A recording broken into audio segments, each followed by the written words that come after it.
बिछड़ जाएंगे अपनों से हम अगर अंग्रेजी टिक जाएगी, मिट जाएगा वजूद हमारा अगर हिंदी भाषा मिट जाएगी। जय श्री राम।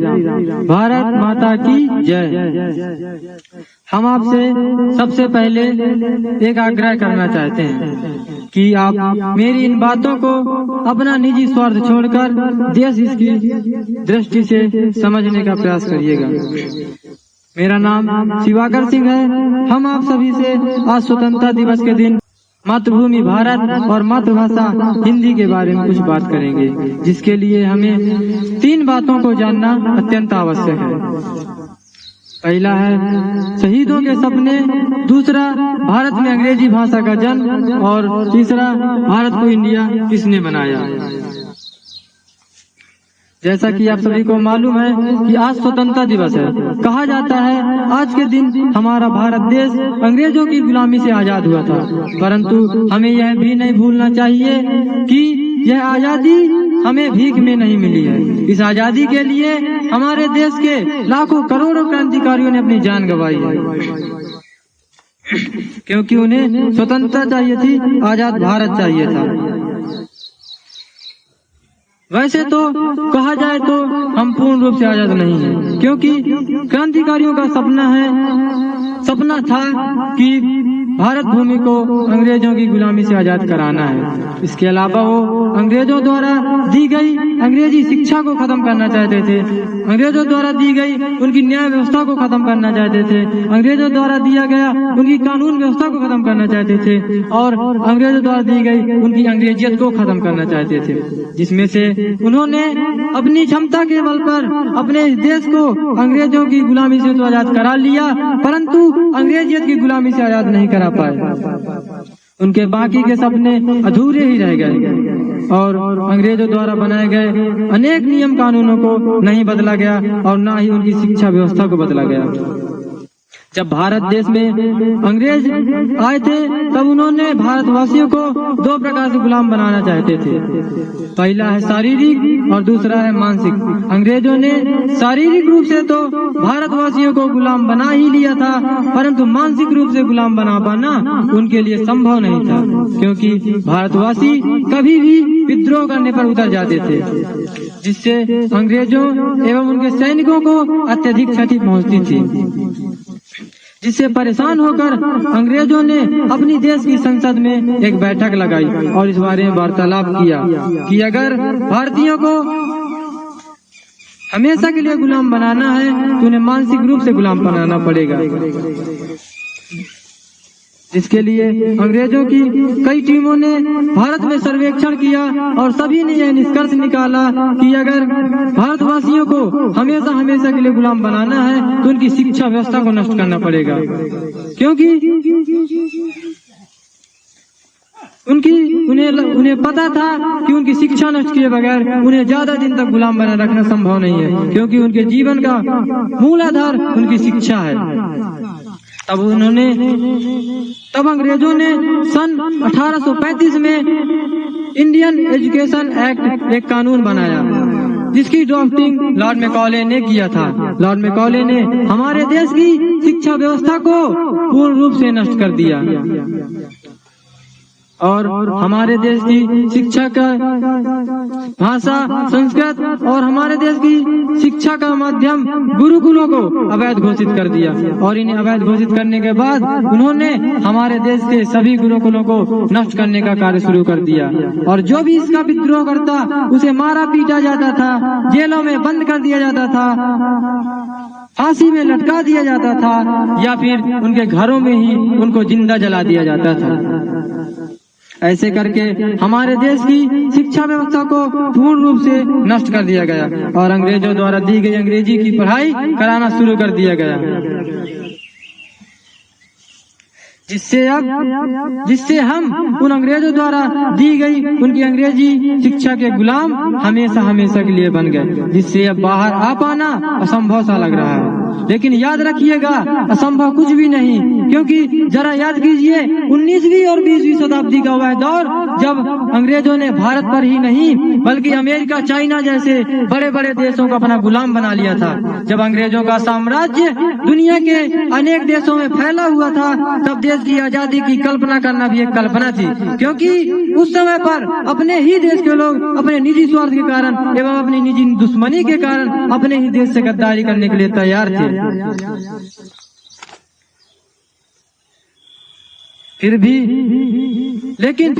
हमारे देश के क्रांतिकारियों ने अपने प्राणों का मोह न करते हुए इस देश की आजादी के लिए लड़ाई लड़ी और इस देश को आजाद कराया। और हमने क्या किया? हमने उन अंग्रेजों द्वारा दी गई उनकी अंग्रेजी शिक्षा को अपने बाप दादाओं के द्वारा दी गई जागीर के जैसे संभाल कर रखा है। और दुख की बात तो यह है कि अब ये सब भारत देश में अंग्रेज नहीं कर रहे हैं, बल्कि भारत के लोगों का निजी स्वार्थ कर रहा है। भारत के लोग अपने निजी स्वार्थ के कारण इस गुलामी की भाषा अंग्रेजी का त्याग नहीं कर पा रहे हैं और तर्क देते हैं कि यह एक इंटरनेशनल भाषा है। यह कोई इंटरनेशनल भाषा नहीं है, क्योंकि यह भाषा सिर्फ उन्हीं देशों में बोली जाती है जिन देशों को अंग्रेजों ने अपना गुलाम बना लिया था। तो फिर यह इंटरनेशनल भाषा कैसे हो गई? अगर दुनिया के लगभग 200 देशों में से 150 देशों में भी यह भाषा बोली जाती तो माना जा सकता था कि अंग्रेजी इंटरनेशनल भाषा है, परंतु ऐसा नहीं है। परेशानी हमारी मानसिकता में है। हमने मान लिया है कि विदेशी भाषा ही संपन्न भाषा है और अपनी मातृभाषा हिंदी और अपनी मातृभूमि भारत को हीन भावना से देखना प्रारंभ कर दिया है। तभी तो उन अंग्रेजों के द्वारा दिया गया हिंदी की जगह अंग्रेजी और भारत की जगह इंडिया कहना शुरू कर दिया है। हम स्वयं अपनी मातृभाषा, अपनी मातृभूमि, अपनी सभ्यता और अपनी संस्कृति को नष्ट करने के लिए पूर्ण रूप से लगे हुए हैं। लेकिन याद रखिएगा, भूमि के टुकड़े कभी नहीं मिटते, मिटता है तो सिर्फ अस्तित्व। जिस प्रकार Afghanistan, Pakistan, Bangladesh, Bhutan, Nepal, Tibet, Myanmar, Indonesia, Cambodia, Maldives इत्यादि जगहों से हमारा इतिहास ही, हमारा अस्तित्व ही खत्म हो चुका है, ठीक उसी प्रकार अगर अपना अस्तित्व बनाए रखना चाहते हो तो अपनी मातृभूमि भारत और अपनी मातृभाषा हिंदी पर गर्व करना होगा। नहीं तो वह दिन दूर नहीं जब हम भारत भूमि से भी अपना अस्तित्व खो बैठेंगे और भारत तो रहेगा परंतु भारतीय नहीं रहेंगे, क्योंकि सब इंडियन हो जाएंगे, जो कि अंग्रेजों का सपना था। एक बात और बता दें कि दुनिया के जितने देशों में अंग्रेजी भाषा बोली जाती है, लगभग उतने ही देशों में हमारी हिंदी भाषा बोली या समझी जाती है। और गर्व की बात तो यह है कि हमने कभी भी किसी पर अत्याचार करके अपनी संस्कृति को आगे बढ़ाने का कार्य नहीं किया, बल्कि दुनिया के लोगों ने हमारी सभ्यता और हमारी संस्कृति को अपनाया है। और यह कमजोरी तो हमारी है। हम स्वयं अपनी सभ्यता और अपनी संस्कृति को पहचाने बगैर विदेशियों की संस्कृति को अपनाने में दिल और जान से लगे हुए हैं और अपनी सभ्यता और अपनी संस्कृति को नष्ट करने के लिए पूर्ण रूप से प्रयास कर रहे हैं। अंग्रेजों ने अपने शासन काल में एक नियम बनाया था और वही नियम हमारी संस्कृति और भारत के लोगों के पतन का कारण बना। आपको पता है वह नियम क्या था? वह नियम यह था कि जो भी व्यक्ति अंग्रेजों द्वारा बनाए गए अंग्रेजों के स्कूलों में पढ़ेगा वही उच्च पदों की नौकरी काबिल होगा। और दुर्भाग्य से वही नियम आज पूर्ण रूप से और अत्यधिक मजबूती के साथ चल रहा है कि जिससे भी अंग्रेजी भाषा आती है वही उच्च पदों की नौकरी के काबिल होता है। जब हमारा भारत देश अंग्रेजों के गुलाम था तब उस समय पर हमारी भारत माता के कुछ वीर सपूतों ने उनके द्वारा बनाए गए कानूनों का उल्लंघन करते हुए उनकी शिक्षा और उनकी नौकरी को लात मारकर अपने प्राणों का त्याग करना पसंद करते थे, लेकिन उनकी शिक्षा और उनकी नौकरी को अपनाना पसंद नहीं करते थे। और हम उन्हीं लोगों के कारण आज शारीरिक रूप से आजाद हैं, न कि उन लोगों के कारण जिन्होंने एक अच्छी नौकरी के लिए, चंद पैसों के लिए एवं अपने उज्जवल भविष्य के लिए उनकी शिक्षा और उनके कानूनों को अपना लिया और उनके तलवे चाटने का काम करने लगे। अंग्रेजों को पता था कि हिंदुस्तानियों से अंग्रेजी भाषा जल्दी बनेगी नहीं, और जो भी सीखेगा वह दिखने में तो हिंदुस्तानी होगा लेकिन वह मानसिक रूप से अंग्रेज हो जाएगा, और वही हमारी मदद करेगा और वही अंग्रेजियत को आगे बढ़ाने का कार्य करेगा। और इस बात में कितना दम है ये आप सब स्वयं देख सकते हैं कि अगर किसी से भी भारतीयता की बात की जाए तो वह हमारा ही विरोध करने लगता है और हमें ही नीचा दिखाने का काम करने लगता है। अंग्रेजों का सपना था कि भारत देश में हम रहें या ना रहें, लेकिन अंग्रेजी भाषा जरूर रहनी चाहिए। और ये सब हम भारतीय बड़ी ईमानदारी के साथ उन अंग्रेजों के सपनों को पूरा करने के लिए दिल और जान से लगे हुए हैं। अंग्रेजों का कौन कौन अंग्रेजों के सपनों को पूरा करना चाहता है? कौन कौन अमर शहीदों के सपनों को पूरा करना चाहता है? अगर अमर शहीदों के सपनों को पूरा करना है तो भारतीयता के आधार पर चलना होगा, ना कि अंग्रेजियत के आधार पर, क्योंकि अंग्रेजों ने हमें मानसिक रूप से गुलाम बनाया था। और यह मानसिक गुलामी इतना बढ़ गई है कि जिस प्रकार गुलामी के समय में भी जिससे अंग्रेजी नहीं आती थी उसे गवार समझा जाता था, ठीक उसी प्रकार जिससे आजादी के बाद भी जिससे अंग्रेजी नहीं बनती उसे गवार समझा जाता है। और इससे भी बड़ी बात तो यह है कि जिससे अंग्रेजी नहीं बनती वह भी अपने आप को स्मार्ट दिखाने के लिए अपने हस्ताक्षर इंग्लिश में करता है। आप बताइए कि क्या ऐसी आजादी के लिए देश के लाखों करोड़ों क्रांतिकारियों ने अपनी जान गंवाई है? जिस आजादी में गांवों के लगभग 90 से 95% लड़के लड़कियों से अंग्रेजी नहीं बनती और वह मानसिक रूप से अपने आप को कमजोर समझने लगते हैं और केवल मजदूर बनकर रह जाते हैं। और आप सभी को तो पता ही होगा कि यदि कोई व्यक्ति मानसिक रूप से हार मान लेता है तो उसे दुनिया की कोई भी शक्ति जिता नहीं सकती, क्योंकि कहा गया है मन के हारे हार और मन के जीते जीत। अच्छा, आप बताइए किसको किसको हिंदुस्तान की हिंदी भाषा पर गर्व है? किसको किसको अंग्रेजों के इंडिया की इंग्लिश भाषा पर गर्व है? आप सोच रहे होंगे कि हमने इंडिया का नाम क्यों लिया, इसमें इंडिया का क्या संबंध है? तो अंग्रेजों को भारत या हिंदुस्तान नाम पसंद नहीं था, तब उन्होंने हमारे देश का नाम बदलकर इंडिया रखा, क्योंकि उन्हें लगता था कि भारत देश उनकी गुलामी से कभी आजाद नहीं हो पाएगा। तब उन्होंने हमारे देश को अपनी जागीर समझकर अपना इंडिया बनाना चाहते थे। और यह इंडिया शब्द उन अंग्रेजों द्वारा दिया गया हमारी गुलामी का वह तोहफा था जिसे आज भी हम सजो कर रखे हुए हैं। हम पूछ रहे हैं कि आजादी के बाद भी यह इंडिया शब्द क्यों नहीं हटाया गया? क्यों हमारी भारत माता की स्वाभिमानता पर दाग लगाया गया?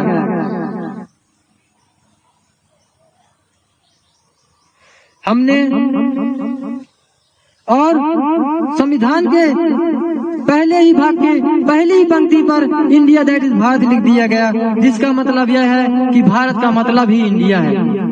भारत का मतलब इंडिया कैसे हो सकता है? जिस प्रकार हमारे और आपके शुभ नाम का कोई अंग्रेजी अर्थ नहीं हो सकता, ठीक उसी प्रकार भारत का भी कोई अंग्रेजी अर्थ नहीं होना चाहिए। भारत का मतलब सिर्फ भारत ही होना चाहिए। वो तो अंग्रेजों ने अपने शासनकाल में हमारे देश का नाम बदलकर अपने अनुसार रखना चाहा और वे लोग इस कार्य में सफल भी रहे, तभी तो उन्होंने हमारे भारत देश को अपना इंडिया बना लिया था। आप बताइए कि क्या इस इंडिया के लिए हमारे देश के लाखों करोड़ों क्रांतिकारियों ने अपनी जान गंवाई है?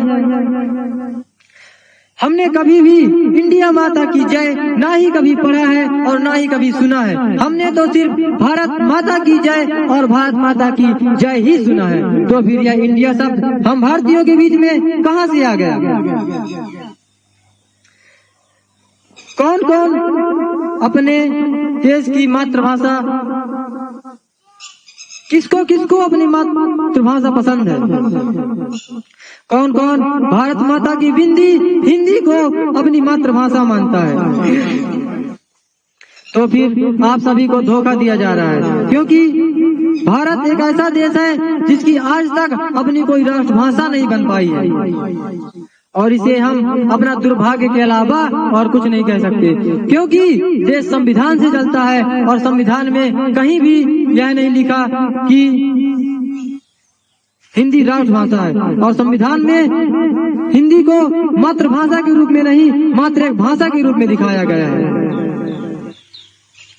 और ये सब हम ऐसे ही नहीं कह रहे। संविधान के 8वीं अनुसूची अनुच्छेद 344 और अनुच्छेद 351 आप स्वयं पढ़कर देखिएगा कि संविधान में 22 भाषाओं को मान्यता प्रदान है, और उन 22 भाषाओं में से एक भाषा हिंदी है।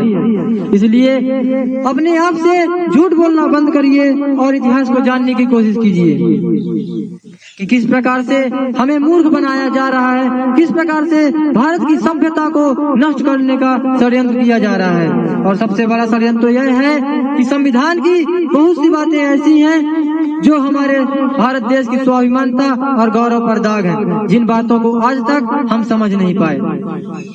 और दुख की बात तो यह है कि जो भी विद्वान इसे पढ़ लेता है वह इसे बताना नहीं चाहता, और जो इसे नहीं पढ़ पाता वह इसे कभी जान नहीं सकता, क्योंकि लोग यह बात बोलने से डरते हैं, क्योंकि उन्हें डर होता है कि उनके जीवन में कोई कानूनी समस्या न आ जाए। अरे जरा उनके बारे में सोचिए जिन्होंने इस देश की आजादी के लिए अपने प्राणों को गंवाया है। अगर वो भी हमारी तरह अपने प्राणों का मोह करते और अंग्रेजों की गुलामी स्वीकार कर लेते तो हम आज इस आजादी का उत्सव मनाने के लायक नहीं होते। वो तो भला हो डॉक्टर राजेंद्र प्रसाद जी का, जिनकी अध्यक्षता में इस संविधान को हिंदी भाषा में लिखा गया, नहीं तो हमारे जैसे गांव के लोगों की जिंदगी खत्म हो जाती। लेकिन इस संविधान को पढ़ ना सकते, क्योंकि यह संविधान मूल रूप से इंग्लिश में लिखा गया था। जरा सोचिए कि उन अंग्रेजों ने हम भारतीयों को नष्ट करने के लिए कौन सा षड्यंत्र नहीं किया, कौन से अत्याचार नहीं किए, लेकिन फिर भी हमारे देश के संविधान को उन अंग्रेजों की भाषा में ही लिखा गया था।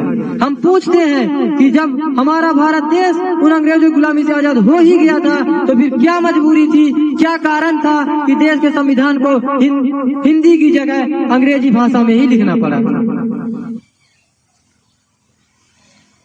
हम बता दें कि हम संविधान के खिलाफ नहीं हैं। हम देश का आजाद नागरिक होने के नाते उच्च पदों पर बैठे विद्वानों से इसका जवाब पाना चाहते हैं, और एक उचित समय आने पर हम आप सभी को यह जरूर बताएंगे कि संविधान की वह कौन सी बातें हैं जो हमारे देश की स्वाभिमानता और गौरव पर दाग है। और अगर इन बातों को हम अभी कह देंगे तो हो सकता है इंडिया का कानून हमें कोई सजा दे देगा, हो सकता है इसके लिए मुझे किसी दिन जेल हो जाए, लेकिन हमें लगता है कि देश के नागरिकों को यह बात पता होनी चाहिए। हमें किसी सजा से कोई डर नहीं है, क्योंकि हम उन भगत सिंह, राजगुरु, सुखदेव, मंगल पांडे जैसे उन लाखों करोड़ों क्रांतिकारियों को मानने वाले हैं जिन्होंने इस देश की आजादी के लिए अपने प्राणों को गंवाया है, ना कि उन लोगों को मानते हैं जिन्होंने अपने उज्जवल भविष्य के लिए उनकी गुलामी को स्वीकार कर लिया और उनके तलवे चाटने का काम करने लगे। हम आपसे पूछते हैं कि किसको किसको अंग्रेजी भाषा पसंद है, तो फिर क्यों इसके लिए आवाज नहीं उठाते? क्योंकि आवाज उठाने के लिए हमें स्वयं को बदलना पड़ेगा, हमें स्वयं को अंग्रेजी भाषा से मुक्त करना पड़ेगा। जिस प्रकार देश की एकता ने भारत को अंग्रेजों से मुक्त कर दिया था, ठीक उसी प्रकार देश की एकता से ही भारत को अंग्रेजी से मुक्त किया जा सकता है। हम ये नहीं कहते कि अंग्रेजी भाषा मत पढ़ो, क्योंकि हम सभी अंग्रेजी भाषा के इस प्रकार से गुलाम हो चुके हैं जिस प्रकार एक समय पर अंग्रेजों के गुलाम हुआ करते थे, जिससे आजाद हो पाना उस समय पर असंभव लगता रहा होगा। लेकिन फिर भी उन देशभक्तों ने अपने प्राणों का त्याग कर देश की आजादी के लिए लड़ाई लड़ी और इस देश को आजाद कराकर हमारे हाथों में सौंपा, और एक बात बोलकर भारत माता की गोद पर हमेशा हमेशा के लिए सो जाते थे। कि कर चले हम फिदा जाने तन साथियों, अब तुम्हारे हवाले वतन साथियों, अब तुम्हारे हवाले वतन साथियों। यह एक गाना नहीं है, यह उन शहीदों द्वारा दिया गया एक वरदान है। इसलिए हमें इस वरदान के रूप में मिले वतन को भारतीयता के आधार पर चलाने के लिए सोचना चाहिए, न कि अंग्रेजियत के आधार पर। और अगर देश जब अंग्रेजियत के आधार पर ही चल रहा है तो फिर हमें आजादी कहाँ मिली है? क्योंकि आज भी सभी उच्च पदों के कार्य अंग्रेजी भाषा में ही किए जाते हैं, तो फिर हम आजाद कहाँ हैं? और जब देश अंग्रेजियत के आधार पर ही चल रहा है तो फिर उन लाखों करोड़ों क्रांतिकारियों के बलिदान होने का मतलब ही क्या रहा? एक तरफ तो हम बोलते हैं कि जो भी इस देश के प्रति अपने प्राणों का बलिदान करता है वह अमर हो जाता है, तो फिर से जरा सोचिए कि उन अमर वीर शहीदों की आत्मा में क्या बीतती होगी जब हम उन लाखों करोड़ों क्रांतिकारियों के बलिदान के बाद मिली आजादी को 15 अगस्त और 26 जनवरी तक सीमित रख देंगे। आज के समय में कुछ खास दिनों को ही उन्हें याद किया जाता है।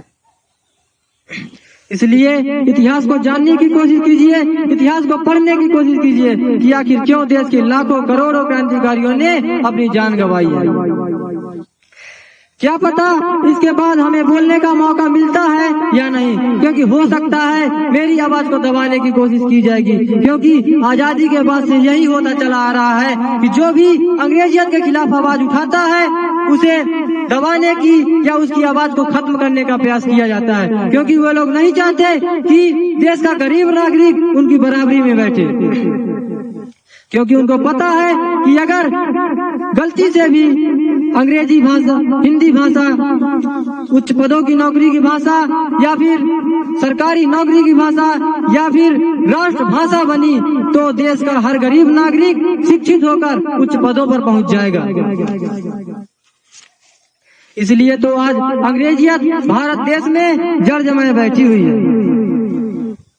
लेकिन अब हमें अपनी मातृभाषा हिंदी के लिए आवाज उठाना पड़ेगा, तभी हम और आप लोग, आपके जैसे लोग आगे आ पाएंगे। इसलिए हम कहते हैं कि अपनी भाषा को अपनी ताकत बनाओ, अपनी कमजोरी नहीं। और हमें यह भी पता है कि अगर इस व्याख्यान के कारण हमें किसी कानूनी समस्या का सामना करना पड़ेगा तो शायद ही हमारा कोई साथ देगा, लेकिन फिर भी हम उन अमर वीर शहीदों के सपनों को पूरा करने का प्रयास करते रहेंगे और अंग्रेजियत को खत्म करने का प्रयास जरूर करेंगे। हमें यह नहीं पता कि इसमें हमारा कोई साथ देगा या नहीं, लेकिन हमें यह जरूर पता है कि हमारे गांव घर के लोग हमारा विरोध जरूर करेंगे। कौन कौन चाहता है कि अपने देश से उन अंग्रेजों द्वारा छोड़ी गई उनकी अंग्रेजियत को विदा किया जाए? कौन कौन इसके लिए पूर्ण रूप से प्रयास करेगा? तो इसके लिए शुरुआत स्वयं से करना पड़ेगा, क्योंकि अगर यह प्रयास आज नहीं किया गया तो वह दिन दूर नहीं कि हमारी मातृभाषा हिंदी का अस्तित्व ही खत्म हो जाएगा। इसी के साथ 2 पंक्तियां बोलेंगे और अपने शब्दों को विराम देंगे